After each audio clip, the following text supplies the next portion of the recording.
In the spring of 1982, two nations, separated by 8,000 miles, clashed in a sudden war over a pair of remote windswept islands. For 45 days, the world watched as political tensions exploded into armed conflict. When the dust settled and one side surrendered, both countries were forced to rethink their military strength and capabilities, and the world learned a stark lesson. In modern warfare, geography is not an impediment. What started the Falklands War? What did both nations do when hostilities broke out? Which nation had the upper hand? How did the battle unfold? Who won? Hello, I'm Colin Heaton, former history professor, Army and Marine Corps veteran, and welcome to this episode of Forgotten History.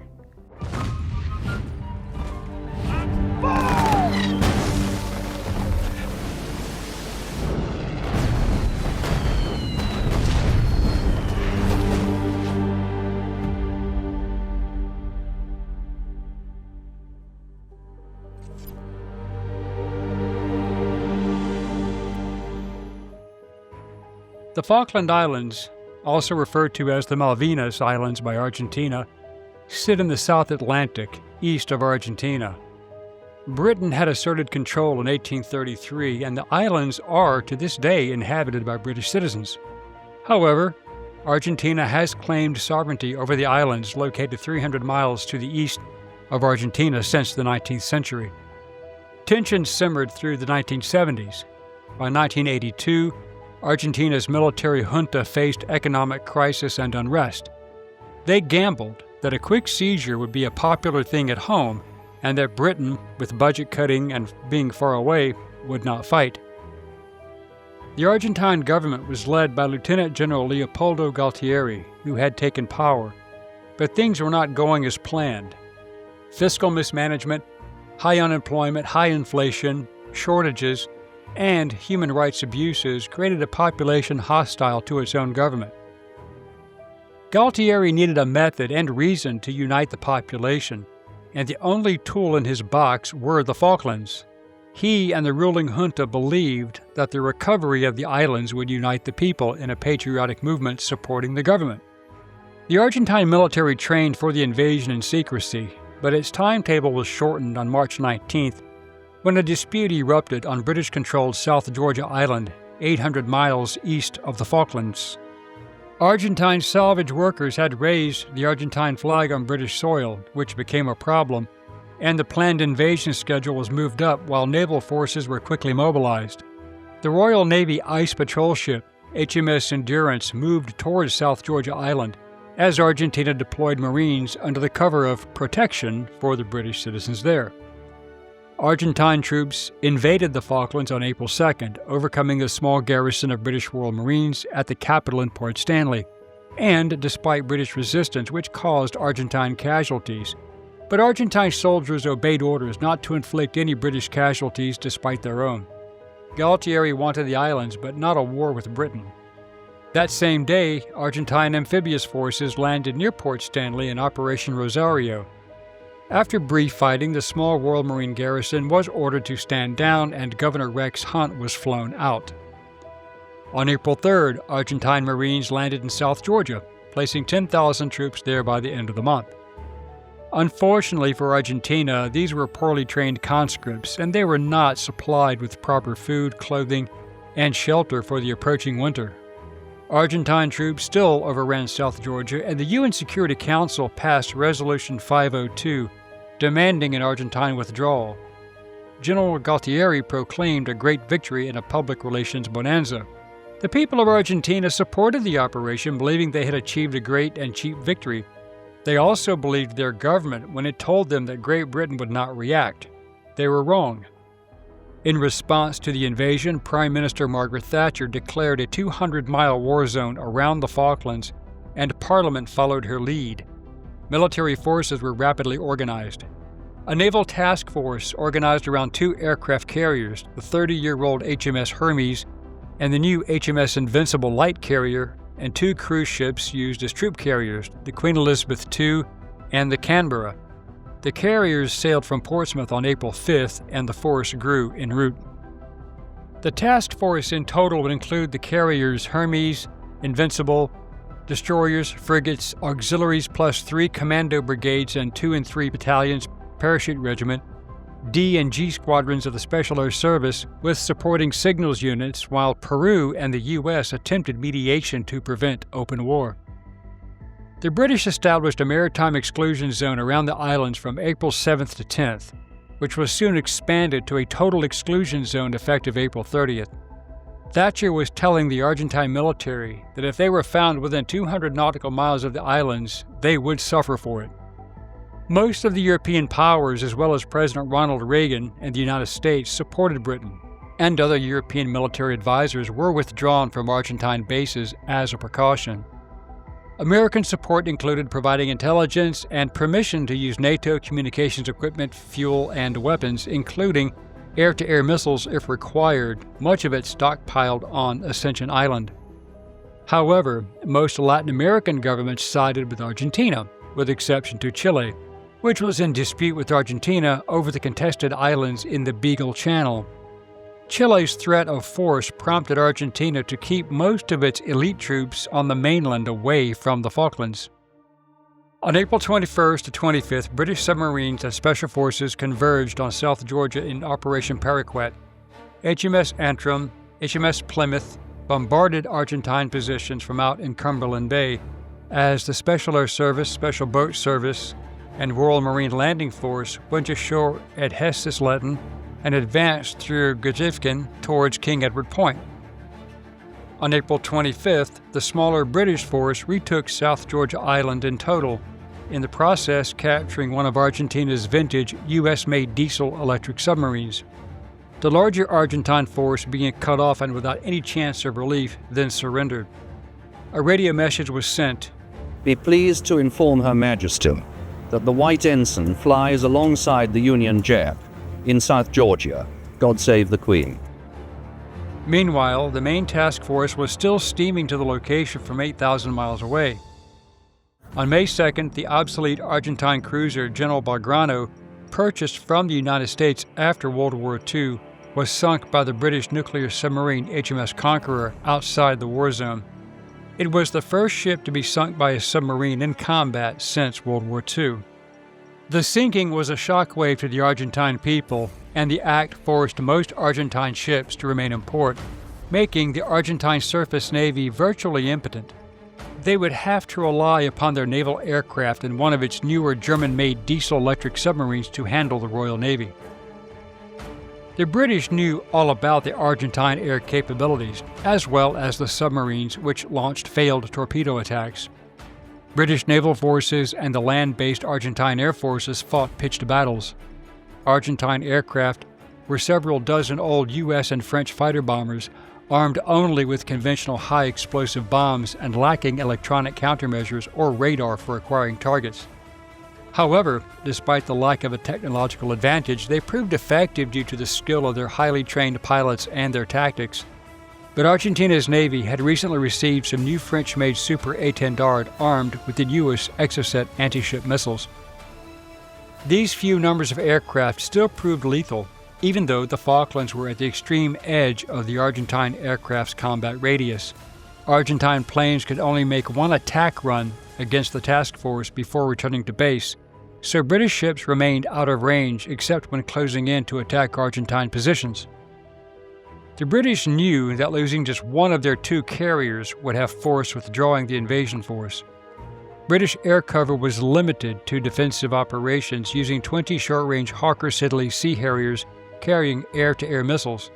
Due to the lack of long-range air cover, a screening force of destroyers and frigates were positioned far ahead of the main fleet to serve as radar pickets and scouts.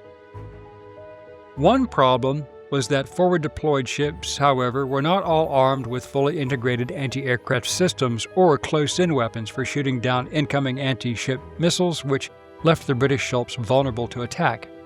This was demonstrated on May 4th when an Argentine étendard sank the destroyer HMS Sheffield with an Exocet missile, but the Argentines lost around 20 to 30% of their aircraft in the exchange. As a result of losing that air cover, the Argentines were unable to prevent the British from making an amphibious landing on the islands. The Argentine commander, General Mario Menendez, had expected a direct British assault on Port Stanley and its critical airfield. But the Royal Navy Task Force commander, Rear Admiral John Woodward, and the Land Force commander, Major General Jeremy Moore, decided to land near Port San Carlos on the northern coast of East Falkland on May 21st, and then attack Stanley overland on foot. The maneuver would limit casualties to British forces and civilians. The British were initially unopposed, but 5,000 Argentine defenders in Port Stanley were quickly deployed, resulting in heavy fighting. British ground forces, primarily the Parachute Regiment and Royal Marines, advanced quickly and captured Darwin and Goose Green. During the May 21st Operation Sutton, the British amphibious landings on the beaches at San Carlos Water on East Falkland Island were quick, but the channel approaching the beach became Bomb Alley as Argentine A-4 Skyhawks and Delta Daggers attacked ground forces at very low altitude. The Argentines maintained their air attacks on the British fleet, sinking 2 frigates, a destroyer, a container ship carrying transport helicopters, and a landing ship disembarking troops, damaging several other frigates and destroyers. Lost was the frigate HMS Ardent, which sank the next day on May 22nd. On May 23rd, the frigate HMS Antelope was struck, an unexploded bomb detonating during defusal on May 24th, breaking her back and sinking. Despite this result, neither aircraft carrier was endangered and enough ships remained to continue supporting British land operations, despite losing several of their remaining jets and Falkland-based helicopters and light ground attack aircraft. What ensued on the island was several days of hard close-quarters combat, often hand-to-hand as Argentine troops dug in along several ridgelines. British forces managed to take and occupy the high ground around west of Stanley. The Argentine air assault was not over, as proven by the sinking of the 14,950-ton container ship SS Atlantic Conveyor, which was struck by 2 Argentine air-launched AIM-39 Exocet missiles during the attack by Dassault Brigade Super 800 fighter bombers, killing 12 sailors out of a crew of 33.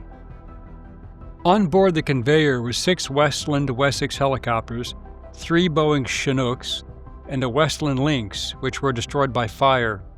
Only 1 Chinook and 1 Westland Wessex were saved. The loss of these helicopters meant that British troops had to march on foot across the Falklands to recapture Stanley. Also sunk was the destroyer, HMS Coventry. The Atlantic Conveyor could not be saved and later sank while under tow on May 28th, becoming the first British merchantman vessel lost to enemy action since the Second World War. The attack on the Conveyor was witnessed by Prince Andrew on board HMS Invincible while serving as a Sea King helicopter co-pilot, flying on missions that included anti-submarine and anti-surface warfare, Exocet missile decoy, casualty evacuation, transport, and search and air rescue. The Battle of Goose Green on Darwin from May 28th to 29th was led by 2 Para under Lieutenant Colonel H. Jones, and they fought against the entrenched Argentine defense. Jones was killed in action and later awarded the Victoria Cross posthumously.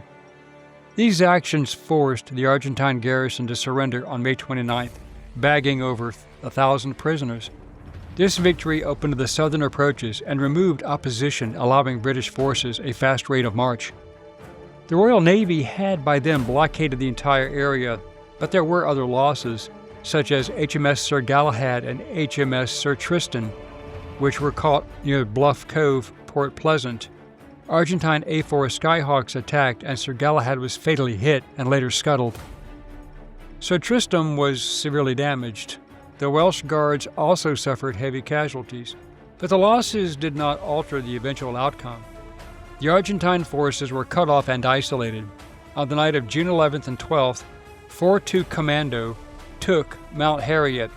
4-5 Commandos captured 2 Sisters Mountain, and 3 Para fought a savage battle on Mount Longdon, close quarters fighting with bayonets and accurate machine gun fire. Casualties were significant on both sides, but the British took the high ground by morning. On June 13th and 14th, 2 Para captured Wireless Ridge, rolling up Argentine positions toward Stanley. The Scots Guards assaulted Mount Tumbledown in a fierce night fight, then pushed on to Mount William with the Gurkhas advancing. General Menendez, seeing what was coming and knowing that starvation was imminent, already with many casualties, surrendered on June 14. This effectively ended the conflict. British forces later removed a small Argentine garrison from one of the South Sandwich Islands, some 500 miles southeast of South Georgia, on June 20th. Also on June 20th, during Operation Keyhole, British forces also accepted the surrender of the Argentine forces at Corbeta, Uruguay, on South Toul in the South Sandwich Islands, basically ending the entire war. Both sides were forced to evaluate their military organizations after the conflict. Great Britain sustained horrendous losses in ships and aircraft, but they captured some 11,400 Argentine prisoners, who were later released. Argentina lost about 650 men, about half of them when the General Belgrano sank, while Britain lost 255. 3 Falkland Islanders civilians were killed in shelling near Stanley toward the end of the fighting. For the British, not having a long-range forward-deployed aircraft capability proved deadly, and their ships were operating far beyond the range of supporting assets. For Argentina, their lack of longer-range aircraft limited their attacks against the British fleet. Also, both nations evaluated the value and tactical capabilities of their submarines, showing that they were still viable, although the modern nuclear subs were harder to detect and were more effective. Both nations suffered from a solid workable logistics platform, their forces being too far from their material support to be resupplied when needed. The lack of Argentine air superiority was a primary reason for the failure of Argentine forces to maintain a hold on the islands. Air superiority, or lack thereof by Argentina, was critical to British success. Argentina's military government suffered severe credibility issues after the military failure, which forced a soft coup and election that it had ordered, and civilian rule was restored to Argentina in 1983. Meanwhile, British Prime Minister Margaret Thatcher converted widespread patriotic support into a landslide victory for her Conservative Party in the parliamentary election of 1983. Today, the Falklands remain a British territory, and while relations between Argentina and the United Kingdom have improved greatly, the lessons of 1982 still linger. The war proved that Britain would move heaven and earth to defend its people and its sovereignty, even on the far side of the world. For Argentina, the defeat shattered military rule and paved the way for the return of civilian democracy in 1983. In the end, the conflict reminded the world that in the modern era, no distance is too great for war and no government is immune to the consequences of miscalculation. Thank you for watching this episode of Forgotten History. If you liked what you saw, please click like, share, and subscribe. And if you would like to assist with the ever-increasing cost of production, please consider becoming a channel member and joining our Patreon page.